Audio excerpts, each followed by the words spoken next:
Nabi SAW bersabda, ittaqillaha haitsu ma kunta wa atbi'is sayyi'atal hasanata tamhuha wa khaliqin nasa bi khuluqin hasan. Nabi bersabda, bertakwalah kepada Allah di mana engkau berada, dimanapun engkau berada, dan ikutilah keburukan yang kamu lakukan, setelahnya ikuti dengan perbuatan yang baik, niscaya perbuatan yang baik tadi itu akan menghapus kejelekan atau keburukan yang telah kita lakukan. Kalau kita memandang sesuatu yang haram misalnya, maka cepat-cepat tobat kepada Allah, lakukan amalan yang berkaitan dengan mata kita yang kita buat maksiat, ya, memandang wajahnya orang soleh, membaca Al-Quran dengan memandang Al-Quran dan seterusnya. Kalau ente bermaksiat pakai HP-nya ente buat ngaji, tobat sama Allah. Ikuti kejelekan yang kita lakukan dengan kebaikan, insya Allah kebaikan tersebut akan menghapus dosa-dosa yang kita lakukan.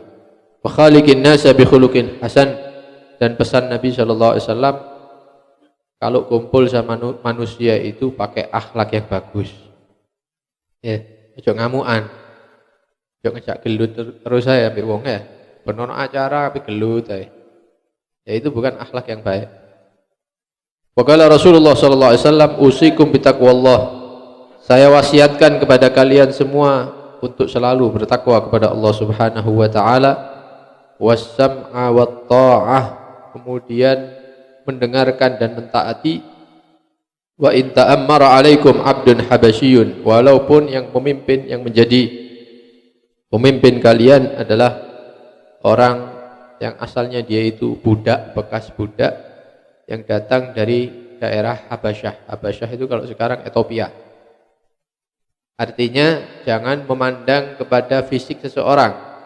Siapapun pemimpinnya, selama dia tidak terang-terangan ya memusuhi Islam, maka tetap bagi kita wajib untuk taat, karena itu pesan Rasulullah SAW. Sampai dilarang sholat baru tidak apa-apa, mau demo tidak apa-apa. Selama kita masih bisa sholat di masjid, sholat di musola, bisa melakukan kegiatan-kegiatan agama, jalani kehidupan sesuai yang diperintahkan oleh Rasulullah SAW. Di hadis yang lain Nabi SAW bersabda, ittaqin nar walau bisyikki tamrah. Nanti di hari kiamat ini banyak orang yang masuk neraka Allah. Nah, cara untuk selamat daripada neraka, perbanyak sedekah. Perbanyak sedekah. Walaupun sedekahnya itu kita punya satu kurma, dibagi loro, yang satu ente makan, yang satu ente kasihkan orang yang lain. Sedekah dengan separuh kurma.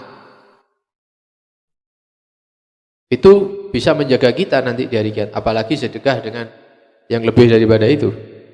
Jadi jangan meremehkan, jangan ngenteni sugi, wis percuma ndak kira sedekah sampean. Kok ae Beb, lek aku sugi kok tak bantu, wis ndak wis. Ojo dibantu sekalian. Ya, tambah suwe tambah medit. Wis ana dhuwit pira iku jubuken sekian, sedekahkan. Ya, semampunya. Fa illam tajid, lek gak ana belas kuruna, ya suhulane mandek, kerjaane sepi misalnya. Ndak duwe dhuwit wis, ini cukup untuk makan anak dan istri. Fa bi kalimatin thayyibah. Ya, berarti sedekahnya dengan ngomong yang bagus. Ono ya, apa? Tak welase misalnya, tak duwe duit, ya pekerjaannya mandek ya, ya jangan ngamuk, oh iya garong kerjaannya ruwet, jaluk, tak usah seperti itu. Tak punya, didatangi, misalnya minta maaf Pak, Bu, ya insya Allah minggu depan kalau ada saya kasih. Ini kalimah thayyibah. Ya kalau memang tidak ada, lek ono ya tokno, ya aja pura-pura tidak ono. Tidak harus duit kan ya, tidak harus uang kan ya, makanan, jajan, maulid kayak wis ya, itu sedekah, itu bisa menjaga kita daripada api neraka Allah Subhanahu wa taala. Pernah dikisahkan Sayyidatuna Aisyah itu punya pembantu perempuan di rumahnya.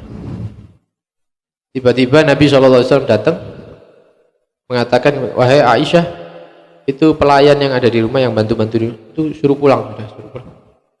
Karena Nabi yang memerintahkan, disuruh pulang. Ya mungkin diomongi apa, wis, tak apa-apa, wis sudah tertangani masalah di rumah, bisa pulang gitu. Wes diringkesi pakaiannya, bawaannya, keluar orangnya. Maka ditanya sama Sayyidatuna Aisyah, kenapa ya Rasulullah kok orang itu disuruh pulang? Iya, malaikat Jibril ngabari saya bahwa perempuan yang tinggal di rumah ini tadi itu min ahlin nar, itu perempuan yang penghuni neraka nanti. Tidak sampai lama, beberapa saat Nabi bilang sama Sayyidatuna Aisyah, baik, mana orangnya? Sudah keluar? Sudah katanya. Coba dicari, suruh balik katanya. Suruh balik. Suruh balik. Tadi suruh pulang, sekarang suruh balik. Akhirnya nyuruh orang dicari, ketemu perempuan ini, pembantu rumah tangga ini. Dipanggil sama istri Nabi, suruh balik katanya. Balik. Bantu-bantu lagi di situ. Aisyah kaget. Loh ya Rasulullah, katanya ini penghuni neraka. Iya, malaikat Jibril balik lagi. Kenapa? Sudah diganti sama Allah. Namanya dia dihapus, dijadikan penghuni surga. Bingung ya Sayyidatuna Aisyah. Akhirnya cari-cari info ya, dolek kabar. Kamu tadi keluar dari sini melakukan apa? Kemana? Sudah ada, saya tidak kemana-mana ya, saya jalan. Mau pulang katanya. Terus apa yang ente lakukan? Tidak, saya tidak. Sholat? Tidak. Terus apa? Oh iya, tadi saya di tengah jalan ngambil kurma, ya. Kemudian mau tak makan. Karena saya belum makan, ada orang minta sama saya. Akhirnya kurma itu tak bagi dua, tak kasih sama orang tersebut setengahnya saya makan. Wes, itu toh amalannya, tidak ada yang lain, tidak ada. Akhirnya Nabi mengatakan ini, ittaqun nar walau bisyikki tamrah. Ya, selamatkan diri kalian daripada api neraka walaupun dengan cara bersedekah. Sedekah emek separuh di kurma, itu bisa menyelamatkan orang dari api neraka Allah Subhanahu wa ta'ala. Karena itu amalan baik yang akan kita lakukan sekecil apapun jangan diremehkan.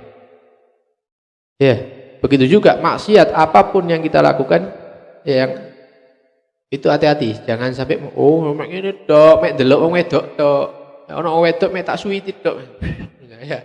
Woi cewek misalnya atau itu kan anak-anak kan enggak zina, jangan. Maksiat sekecil apapun jangan diremehkan. Kadang-kadang itu penyebab ente dijadikan penghuni neraka sama Allah.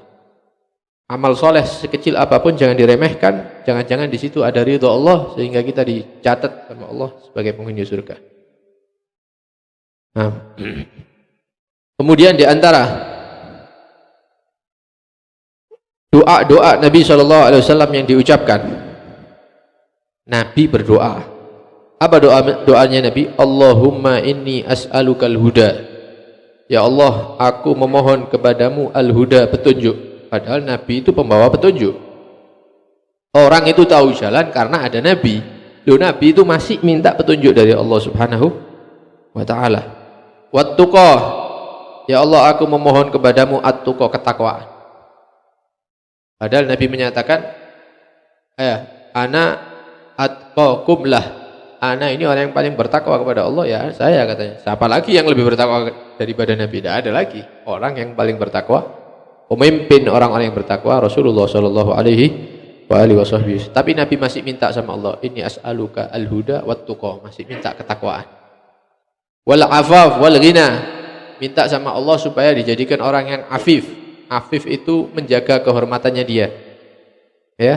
Wal ghina, dan kekayaan, tutu suki tapi. Ya. Ghina itu bukan kasratil mal, bukan. Innamal ghina ghinan nafs. Hati ini sing sugih, bukan Nabi njaluk mobil kendaraan yang bagus, rumah yang bagus, enggak. Nabi tidak menginginkan itu. Bahkan bukan Nabi saja, ahlul bait, keluarganya Nabi, ya, itu sama Allah sudah dipilihkan al-akhirah daripada dunia sudah. Jadi jangan kaget kalau ada habaib itu hidupnya seada-adanya, pas-pasan, karena itu pilihan Allah. Ya, kenapa? Balasannya nanti di akhirat. Ya, ditinggikan nanti derajatnya.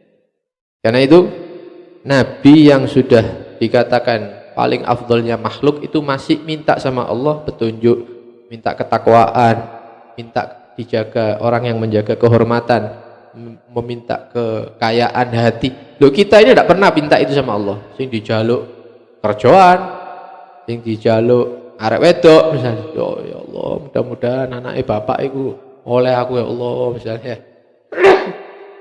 Sing dijaluk misalnya kepingin nukokno anake omah misalnya, ya.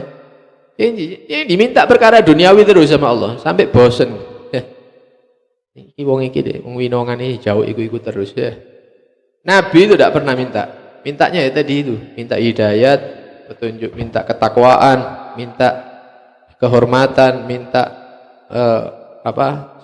kaya hati itu diminta. Yang lebih seharusnya minta itu ya kita sebenarnya ya, kita yang lebih membutuhkan daripada Nabi Shallallahu Alaihi Wasallam. Cuma Nabi itu memang sebagai qudwah supaya kita bisa nyuntuh apa yang diminta oleh Rasulullah ya kita minta juga. Nah mudah-mudahan Allah Subhanahu Wa Taala memberikan kepada kita al-huda, petunjuk, wat-tuqa, ketakwaan, kita jadikan orang-orang yang bertakwa sampai bertemu dengan Allah Subhanahu Wa Taala. Kemudian kita jadikan orang yang menjaga kehormatan kita, dan mudah-mudahan hati kita jadikan hati yang kaya, tidak butuh kepada makhluk tapi langsung butuh kepada Allah Subhanahu Wa Taala, karena tidak ada kelebihan, keunggulan baik yang kulitnya putih maupun yang kulitnya hitam ataupun dia itu orang Arab, keturunan orang Arab atau bukan orang Jawa, kecuali kalau dia bertakwa kepada Allah Subhanahu Wa Taala. Antum, kalian semua, kita semua ini min Adam, keturunan Nabi Adam, wa Adam min turab, dan Nabi Adam itu dari tanah. Semuanya kita sumbernya satu, tidak ada yang lebih unggul kecuali dengan takwa kepada Allah Subhanahu Wa Taala. Mudah-mudahan Allah Subhanahu Wa Taala memberikan kita ketakwaan ya, menjadikan kita orang yang bertakwa sampai bertemu dengan Allah Subhanahu Wa Taala. Amin ya rabbal alamin. Sallallahu alaihi sayyidina Muhammad wa alihi wasallam. Walhamdulillahirabbil alamin. Wassalamualaikum warahmatullahi wabarakatuh.